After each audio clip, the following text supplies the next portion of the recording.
எல்லாரும் எப்படி இருக்கீங்க? நல்லா இருப்பீங்கன்னு நினைக்கிறேன். நம்ம என்ன செடிலாம் வாங்கியிருக்கோம் நான் உங்ககிட்ட ஷேர் பண்றேன்னு சொன்னேன். அதை பத்தின வீடியோ தான் இப்ப பார்க்க போறோம். வாங்க வீடியோக்குள்ள போலாம். செடி வைக்கிறவங்க வந்துகிட்டே இருக்கதா சொன்னாங்க. ஸோ அவங்க வாங்கி நோண்டி வச்சுட்டாங்க. நம்ம என்ன செடிலாம் வாங்கியிருக்கோம் அதோட டிப்ஸ் அது மட்டும் இல்லை, செடியில ஒரு சில சின்ன சின்ன விஷயங்கள்லாம் இருக்கு செடி வளர்றதுக்கு. பட் ஆனா இந்த சாமந்தி பூ மட்டும் எப்படி என்ன பண்ணணும்லாம் எனக்கு தெரியாது. உங்களுக்கு தெரிஞ்சா கண்டிப்பா எனக்கு சொல்லுங்க. ஏன்னா கிவ் அண்ட் டேக் பாலிசி அப்படின்னு வச்சுக்கலாம். வாங்க அப்படியே போயிட்டு செடிக்கிட்ட போய் பார்க்கலாமா?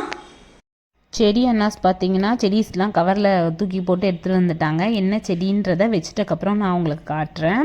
அந்த தம்பி பார்த்தீங்கன்னா அந்த லுங்கி கட்டின தம்பி வைக்கும் போது தம்பி எப்படிப்பா இந்த சாமந்தி பூ வளர்க்குறது, நான் ஆல்ரெடி வச்சுருக்கேன், ஒரு மாதிரி கருகி போச்சுப்பா, அதுக்கு ஏதாவது டிப்பு இருந்தால் கொடுப்பான்னு சொன்னால், ஒன்றும் இல்லைக்கா, வளரலைன்னா என்ன பண்ணுங்கள், இப்போ வந்தீங்களா கடைக்கு, அதே மாதிரி திரும்ப வாங்கக்கா, நான் புது செடி தரேன், அதையும் வச்சுட்டு பார்த்துட்டு சொல்லுங்கப்பா அப்படின்னாங்க.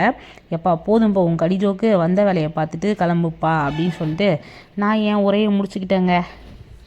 செடி நல்லா ஸ்ட்ரெயிட்டாக வச்சு கொடுத்துட்டாங்க அந்த அண்ணாஸ்லாம். என்ன செடின்னு கிட்ட போய் காட்டினா தான் உங்களுக்கு தெரியும்னு நினைக்கிறேன். வாங்க பார்க்கலாம். ஃபஸ்ட்டு எனக்கு ரொம்ப பிடிச்ச என்ன செடியை பார்க்க போகிறோம் அப்படின்னா பன்னீர் ரோஸ் தாங்க. இது ரொம்ப நாளாக நானும் வைக்கணும் நினச்சிட்டே இருந்தேன்னா, பட் ஆனால் வைக்கிறதுக்கு சந்தர்ப்பமோ சூழ்நிலையோ அமையல. இந்த வாட்டி தான் அமைஞ்சிருக்கு. ஆமாங்க, எப்போவுமே நீங்கள் செடி வாங்கணும் அப்படின்னா மொட்டு இருக்கிறதா பார்த்து செலக்ட் பண்ணிக்கோங்க. ஏன்னா மொட்டு இருக்கிறது தான் எப்போவுமே பார்த்திங்கன்னா நம்ம வீட்டிலேருந்து வைக்கும் போது அப்படியே அந்த மண்ணோடு சேர்ந்து சீக்கிரமாக வளர ஆரம்பிச்சிரும். டிப்பாக கூட எடுத்துக்கலாம். ஏன்னா எப்போவுமே ஒரு மொட்டு ஒரு பூ இருக்க மாதிரியே செலக்ட் பண்ணிக்கோங்க ஒரு செடி. அதாவது ரோஸ் செடி வாங்க போகிறீங்க அப்படின்னா. இந்த பன்னீர் ரோஸ் எப்படி வரும்னு தெரியல, வளர்ந்தக்கப்புறம் கண்டிப்பாக நான் உங்ககிட்ட காட்டுறேன். பட் நான் இங்கே ஒரு ரோஸ் இருக்க மாதிரி தான் வாங்கினேன். பார்த்தீங்களா, அதுவே உதிர்ந்துச்சு. ஆனால் செம்ம வாசனைங்க. நான் எதிர்பார்க்கல இவ்வளோ வாசனை வரும்ன்ட்டு. ரொம்ப சூப்பராக இருந்துச்சு. இதை இப்போ கட் பண்ணிடலாம் சரிங்களா. பூ இல்லை, அதனால் இதை அப்படியே விட்டுடலாம். பட் கொத்தா பூக்கும் போல் அழகாக இருக்குல்ல பார்க்கவே. பூத்தக்கப்புறம் கண்டிப்பாக உங்ககிட்ட காட்டுறேங்க. பேக்ரவுண்டில் சவுண்ட்லாம் கேட்டுச்சுன்னா ஃபஸ்ட்டு எப்போவுமே பார்த்தீங்கன்னா இந்த உதிர்ந்த பூவை இப்படியெல்லாம் விட்டுறக்கூடாதுங்க. கட் பண்ணி எடுத்துக்கோங்க, கட் பண்ணி தூக்கி போட்டுருங்க. அது மட்டும் இல்லை, ஒரு சில இலைகள்லாம் தெரியும்ல, அது எப்போவுமே பார்த்தீங்கன்னா இப்படி கிள்ளி இப்படி போட்டுருங்க. ஏன்னா அதுலேருந்து துளிர் வர ஆரம்பிக்கும். கிட்ட வாங்க, அப்போ தான் தெரியும். இப்போ நம்ம கிள்ளி விட்டோம்ல, இந்த இடத்துலலாம் பார்த்தீங்கன்னா குட்டி குட்டி இலைகள்லாம் வர ஆரம்பிச்சிரும். ரொம்பவே சூப்பராக இருக்கும், நல்லா க்ரோத் கொடுக்கும். அதனால தான் பார்க்கும் போதே கிள்ளி விட்டுருங்கன்னு சொல்கிறேன். இங்கே பாருங்கள், சும்மா நல்லா தானே இருக்குது, பச்சை பசேன்னு இருக்க செடியை தான் நானே சொல்கிறேன். இந்த மாதிரி நீங்கள் கிள்ளி விட இங்கெல்லாம் பார்த்தீங்கன்னா அடுத்தடுத்து இலைகள் வர ஆரம்பிச்சிரும். ரொம்பவும் சூப்பராக இருக்கும். நான் இங்கே கட் பண்ணி விட்டுட்டேன். இப்போ நான் இன்னும் ஒரு 3 days 4 days பார்த்தீங்கன்னா இங்கெல்லாம் லைட்டாக முளைச்சிருக்கிறத நான் உங்ககிட்ட கண்டிப்பாக ஷேர் பண்ணுறேன். ஏன்னா அப்போ தான் உங்களுக்கு புரியுன்றதுக்காக சொல்கிறேன். நல்லா இருக்க செடியை தான் நான் இப்போ, நல்லா இருக்க இலையை தான் நான் இப்போ பிச்சு போடுறேன். அடுத்து பார்த்தீங்கன்னா எல்லோ ரோஸ் தாங்க. இதுவும் நான் மொட்டாக தான் வாங்கினேன். பார்த்தீங்கன்னா நிறைய பூத்துருச்சு. ஏன்னா 2 days ஆயிடுச்சு. நானும் வீடியோ எடுக்கணும்னு நினச்சி கடைசி வரைக்கும் எடுக்காமல் விட்டுட்டேன்னா அதான். இப்போ ஏன் இப்படி துவண்டு இருக்குது அப்படின்னா மேலே தண்ணி தெளிக்காமல் விட்டுட்ருக்காங்க, அதான், வேறு ஒன்றும் இல்லை. இதே ஈவினிங் பார்த்திங்கன்னா இது இப்படி ஸ்ட்ரெயிட்டாக தான் இருக்கும். ஏன் துவண்டு இருக்குன்னா மேலே எப்போவுமே செடிக்கு மேலே நம்ம கீழே தண்ணி விட்டு அடுத்த செகண்ட் சும்மா இப்படி தெளிச்சு விடணும் தண்ணி. ஏன்னா தண்ணி தெளிக்கும் போது பார்த்திங்கன்னா ஃப்ளவர்ஸ்லாம் பார்த்திங்கன்னா நல்லா ப்ரைட்டாகவும் நல்லா ஹைட்டாகவும் நமக்கே தெரியுங்க. தண்ணி மேலே தெளிக்காத ஒரு காரணத்தினால இது துவண்ட மாதிரி தெரிகிறது. சரி, கட் பண்ணிடலாமா எல்லோ ரோஸை? ஏன்னா இதுக்கு மேலே இதை வைக்க வேண்டாம். இதுக்கு மேலே இதை வச்சோம் வச்சுக்கோங்களேன், ஒரு மாதிரி பூ ஃபுல்லாக சைடில் பார்த்திங்கன்னா ஒரு மாதிரி கருகுன மாதிரி ஆகிடும். அதனால தாங்க வாங்கும்போது மொட்டாக தான் வாங்கினேன். அதனால தான் எப்போவுமே இங்கே பார்த்தீங்களா நான் சொன்னல கருகுன மாதிரி ஆயிடுச்சு. இன்னும் ஒரு 1 day விட்டால் ஃபுல்லாக ஒரு மாதிரி பிளாக் ஆகிற மாதிரி இருக்கும். அதனால் ஓரளவுக்கு விட்டால் போதும், நம்ம கட் பண்ணிட வேண்டியதான். எப்போவுமே கொஞ்சம் தூரமாக ஹைட்டாக கட் பண்ணி விடுங்க. டக்குன்னு அப்படியே விட்டிங்கன்னா ஒரு மாதிரி ஆகிடும். மொட்டு இருக்குது, நல்ல வேலை கட் பண்ணியிருப்பேன். இதை கட் பண்ண வேண்டாம், இன்னும் ஒரு நாள் 2 நாள் பூக்கட்டும். ரொம்பவே அழகாக இருக்குது. இப்போ பாருங்கள், இந்த இலையை நான் எப்போவுமே ஏதாவது பூ பிச்சேன்னா அந்த இடத்தோட இதை நான் இப்படி கிள்ளி விட்டுருவேங்க. நான் வேணால் 2 days கழித்து காட்டுறேன் பாருங்கள், நல்ல க்ரோத் தெரியும். இதுதாங்க இந்த ரோஸ் பூவோட டிப்பு. எனக்கு இது ரொம்ப நாள் கழிச்சு தாங்க தெரியும். ஐயோ நல்லா இருக்க செடியை ஏன் பிக்கணும் அப்படி இப்படின்னு நினச்சிட்டு இருந்தேங்க. ஆனால் உண்மையாகவே இலையை கிள்ளி விட்டா, நீங்கள் வேணால் கிள்ளி விட்டு பாருங்கள். நான் கிள்றதுன்றது இங்கே பாருங்கள், இப்படி கொஞ்சம் ஜூமிங் வைப்பா, இப்படி இறக்குன மாதிரி கிள்ளணும். இப்படி பிடிச்சி பிச்சிடாதீங்க, இப்படி இறக்குன மாதிரி பிச்சாதான் அதாவது அந்த செடிக்கும் டேமேஜ் ஆகாது, இலைக்கும் டேமேஜ் ஆகாது, க்ரோத்தும் நல்லா வளரும். அடுத்து பார்த்தீங்கன்னா ரெட் ரோஸ் தாங்க. இது பெரிய ரெட் ரோஸ், அதாவது பொக்கையில் வைப்பாங்கல்ல அந்த மாதிரி ரெட் ரோஸுங்க.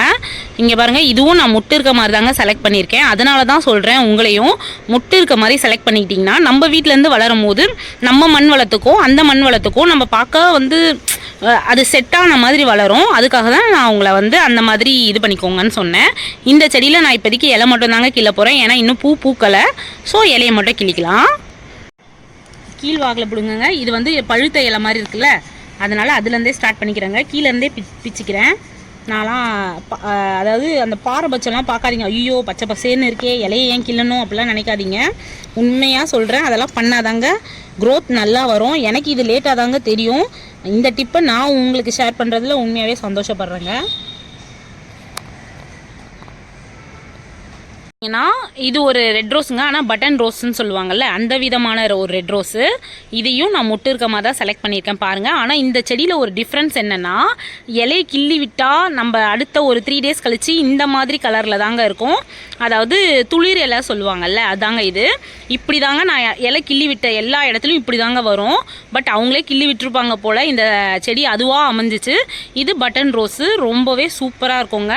நான் எப்போவும் செலக்ட் பண்ணும் போது முட்டு இருக்க மாதிரி தான் செலக்ட் பண்ணுவேன். பார்த்தீங்களா, இந்த செடியிலையும் அப்படி தான் செலக்ட் பண்ணியிருக்கேன். இது button rose. Button rose cut பண்ணிடலாமா? பட்டன் ரோஸ் இன்னும் 2 நாள் கழித்து பிச்சோன்னு வச்சுக்கோங்களேன், இதெல்லாம் ஃபுல்லாக பிளாக், அதாவது சைடெல்லாம் கருக ஆரம்பிச்சிரும். அதனால தாங்க நான் ஆல்ரெடி 2 நாள் டிலே பண்ணி கட் பண்ணுறேன். இதோ தேவையில்லாததெல்லாம் கட் பண்ணிடலாங்க. இதெல்லாம் பூத்து இதுவாயிடுச்சு, ஸோ அதெல்லாம் கட் பண்ணிக்கலாம். எப்போவுமே ஒரு செடிக்கு தண்ணி ஊற்றும் போதும் சரி, எல்லாத்தையும் கவனிச்சுக்கிட்டே இருந்தால் மட்டும்தாங்க செடி நல்லா வளரும். இல்லைன்னா கஷ்டங்க, வராது. நான் எப்போவுமே பண்ணும் போதெல்லாம் இதை இறக்கி விட்டுருவேன். அதாவது தேவையில்லாத இலைகளை வந்து இப்படி பண்ணி விட்டுட்டா நல்லா க்ரோத் வருங்க. நீங்கள் வேணால் ட்ரை பண்ணி பாருங்கள், பார்த்ததுக்கப்புறம் சொல்லுங்கள். ஏன்னா எனக்கு ரொம்ப ரொம்ப பிடிச்ச கலருங்க ஒயிட் ரோஸ்னால். எனக்கு ரொம்பவே பிடிக்கும். அது என்ன காரணம்லாம் தெரியாது. ஒயிட் ரோஸ் பார்த்திங்கன்னா ரொம்பவே அழகாகவும் பூக்கும், ரொம்ப அழகாகவும் இருக்கும், சூப்பராக இருக்கும். நானும் இதை மொட்டு வச்சு தாங்க வாங்கினேன். இது ரெண்டும் அதுக்குள்ளே பூத்துருச்சு. நான் உங்களுக்கு 2 daysல காட்டுறதுக்குள்ளே இது பூத்துருச்சு. நான் என்ன பண்ணட்டும், நான் லேட்டுங்க. நான் பார்க்கும்போது இந்த ஒரு ரோஸ் மட்டும்தாங்க இருந்துச்சு. ஏன்னா இதெல்லாம் மொட்டாக இருந்துச்சு, அதாவது இந்த அளவுக்கு இருந்தது.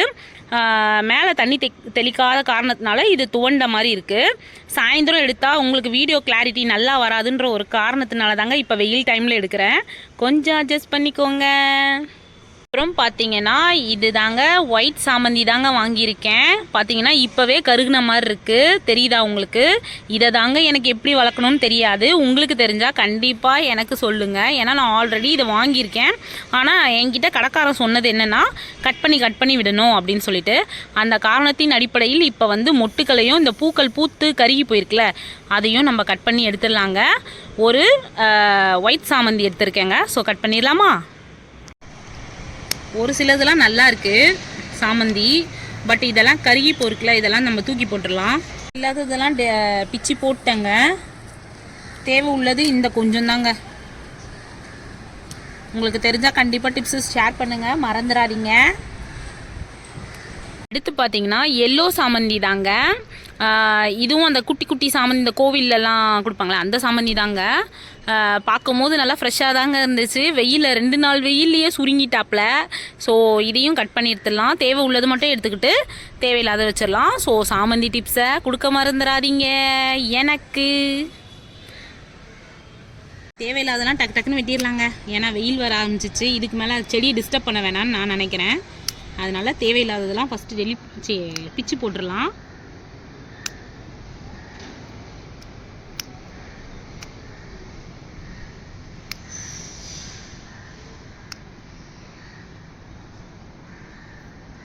பார்த்தீங்கன்னா ஒயிட் பட்டன் ரோஸுங்க. இங்கே பாருங்கள், மொட்டு இருக்க மாதிரி வாங்கியிருந்தேன். ஒரு பூ மட்டும் இருந்துச்சா, கொட்டிருச்சு. அது உங்ககிட்ட காட்ட முடியல.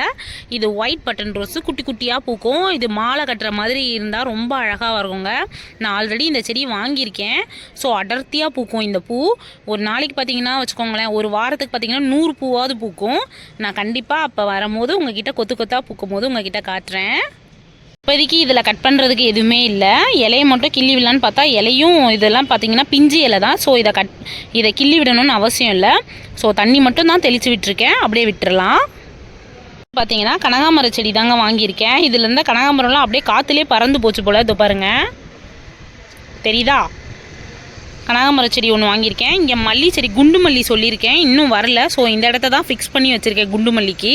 ஏன்னா அடர்த்தியாக இது பண்ணும்ல, அதனால தான் குண்டு மல்லிக்கு. ஆல்ரெடி இங்கே ஒரு செடி வைக்கலாம். ஸோ கீரை போடலான் இருக்கேன், அதனால் அதை அப்படியே விட்டுறலாம். ஆல்ரெடி அலோவேரா இருந்துச்சு.